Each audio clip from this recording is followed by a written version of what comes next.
In times when Mr. Harvey was too ill to record his broadcasts, he turned that responsibility over to the creator and sole writer of the rest of the story, his son, whom he affectionately called Young Paul. Here's Paul Harvey, Jr. Now, the rest of the story. If you want to make notes, you're welcome. I'm going to give you a priceless recipe. Here goes. 6 eggs, 1 heaping tablespoon of chives chopped fine, 3 tablespoons of sour cream, 1/2 teaspoon of salt, and 2 heaping tablespoons of caviar. Those are the ingredients. Those are all the ingredients for a recipe which one of the richest women in the world considered her only priceless possession. And I've just given it to you free. How did I get hold of it?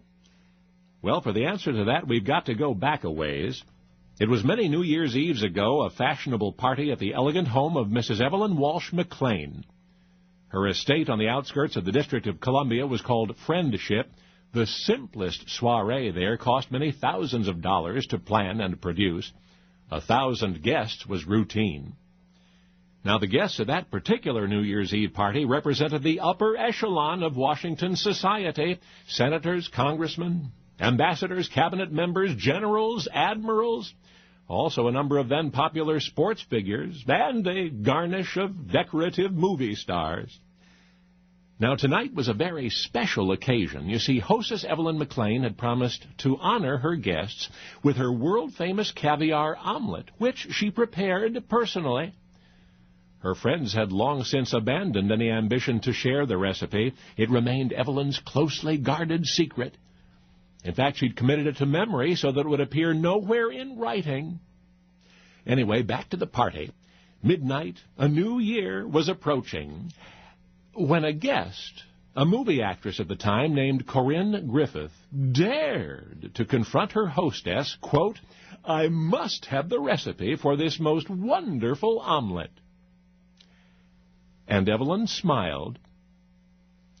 Now, was it the mood of the moment, or was it the well-thought-out intention that this prized recipe should survive her that prompted the internationally admired Evelyn Walsh McLean to say yes? She would divulge to Corinne Griffith the recipe for her caviar omelet, but on one condition: that it must not be prepared, sold, or retold for as long as she, Evelyn, was alive. So, quite naturally, Corinne promised, and was later taken aside, and was given the recipe. Well, I've tried it, and it is good. It's not my most valued possession, but it is delicious. Mrs. McLean is gone now, so Corinne Griffith, who had dutifully kept Evelyn's secret, subsequently shared it. My most valued possession, Evelyn Walsh McLean had called her recipe. Remember that as you consider that night, as super hostess Evelyn McLean quietly divulged the secret of that recipe, which she claimed to cherish above all her other possessions, remember that she was wearing, from a chain around her neck, the Hope Diamond. All right, 6 eggs, 1 heaping tablespoon of chives chopped fine, 3 tablespoons of sour cream, 1/2 teaspoon of salt, 2 heaping tablespoons of caviar. Only now, you know the rest of the story. And now the rest of the story. The Hope Diamond is a 45.52 carat diamond that has been famous for its great size for centuries. 45.5 carats. The average size of the diamond in an engagement ring in America is just 1 carat. The Hope Diamond is over 45 times larger than the average diamond found in an engagement ring. Wow! When speaking of the Hope Diamond, I'm not talking about any of the diamonds surrounding it or the diamond necklace it's attached to. I'm only talking about the blue diamond in the center. But wait a minute. The Hope Diamond was once even bigger than it is today, and it went by a totally different name. Let me explain. The Kohler mine was a series of gravel clay pits on the bank of the Krishna River in Andhra Pradesh, India, which operated from the 1500s until sometime in the 1800s. The Kohler mine produced many large notable diamonds, including the Hope Diamond. In 1666, French gem merchant Jean-Baptiste Tavernier purchased several diamonds, including a large triangular-shaped, crudely cut 112 3/16 carat diamond from the Kohler mine. For perspective, that would be over 112 times the size of the diamond found in the average engagement ring. Wow.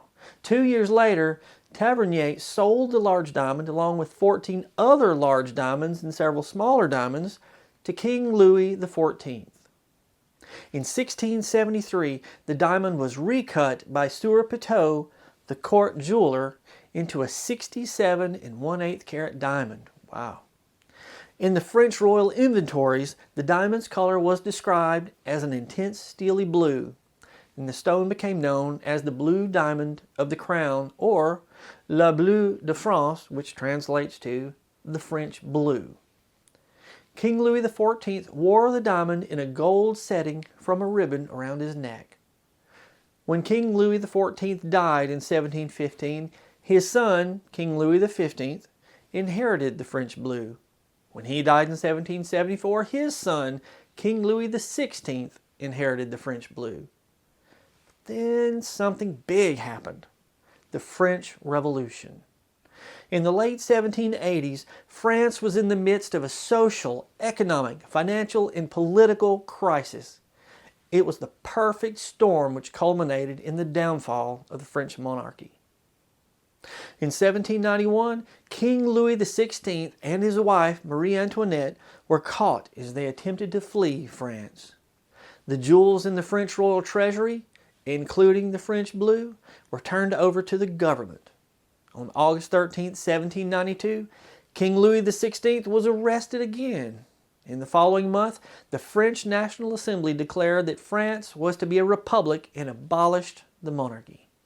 In September 1792, looters took the crown jewels, including the French Blue. On January 21, 1793, King Louis XVI, the last king of France, was beheaded by guillotine. His wife, Marie Antoinette, was beheaded in October of the same year.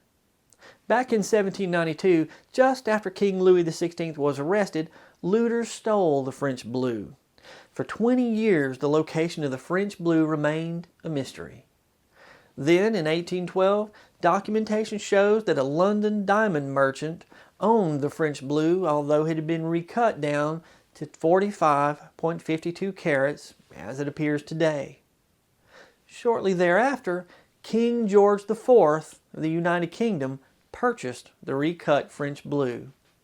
When King George IV died in 1830, the diamond was sold through private channels to pay off his enormous debts.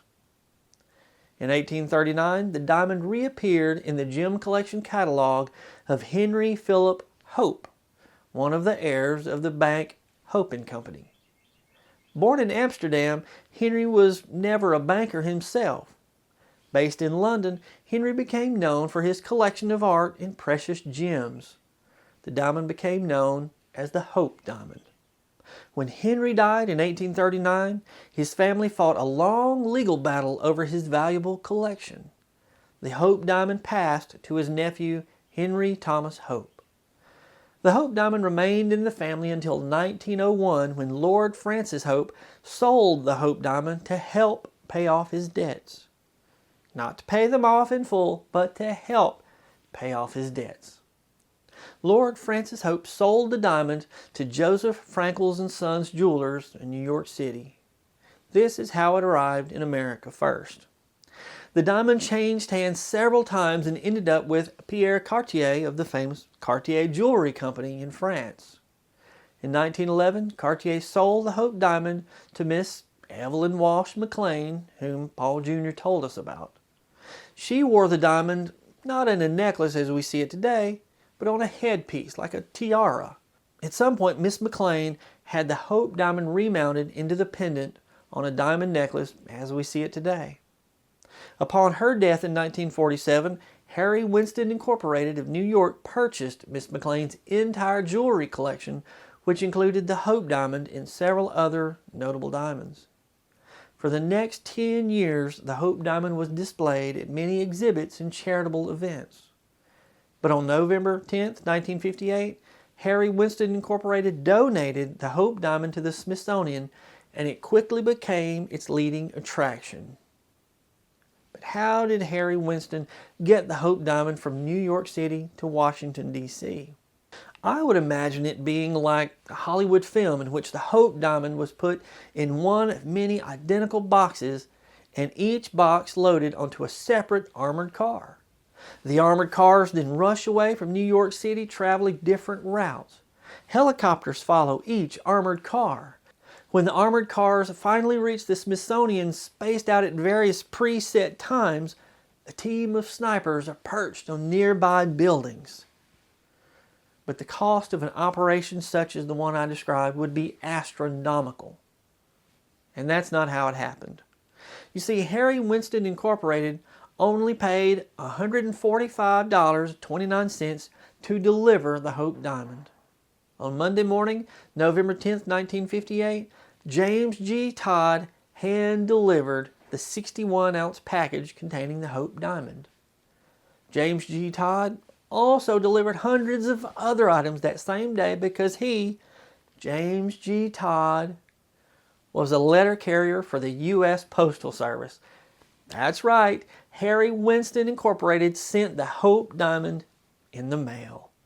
I'm Brad Dison. Thanks for watching, and now you know the rest of the story.